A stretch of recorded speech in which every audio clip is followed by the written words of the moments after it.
अंबडवर शोककळा. माजी नगरसेवक विष्णू पुंड यांचे निधन. जनसामान्यांचा नेता हरपला. अंबड शहराचे माजी नगरसेवक आणि लोकप्रिय व्यक्तिमत्व विष्णू पुंड यांचे दुःखद निधन झाले आहे. त्यांच्या अचानक जाण्याने अंबड शहर आणि परिसरात मोठी शोककळा पसरली असून एका कर्तबगार लोकप्रतिनिधीला आपण मुकलो असल्याची भावना नागरिकांमधून व्यक्त होत आहे. अकस्मात निधनाने तालुक्यात हळहळ. विष्णू पुंड यांचा जनसंपर्क दांडगा होता. सर्वसामान्यांच्या अडीअडचणीला धावून जाणारा नेता म्हणून त्यांची ख्याती होती. त्यांच्या निधनाचे वृत्त समजताच राजकीय, सामाजिक आणि व्यापारी क्षेत्रातील मान्यवरांनी दुःख व्यक्त केले आहे. त्यांच्या जाण्याने पुंड परिवारावर दुःखाचा डोंगर कोसळला असून संपूर्ण तालुक्यात हळहळ व्यक्त केली जात आहे. उद्या सकाळी होणार अंत्यविधी.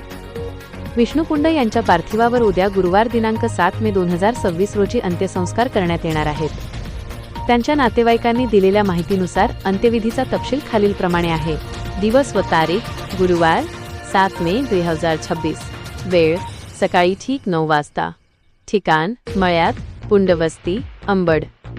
एक समर्पित लोकप्रतिनिधी. नगरसेवक म्हणून कार्य करताना त्यांनी प्रभागातील अनेक प्रलंबित प्रश्न मार्गी लावले होते. शहराच्या विकासात आणि सामाजिक कार्यात त्यांचा नेहमीच सक्रिय सहभाग असायचा. त्यांच्या पश्चात मोठा आप्त परिवार असून सर्व स्तरांतून त्यांना श्रद्धांजली अर्पण करण्यात येत आहे.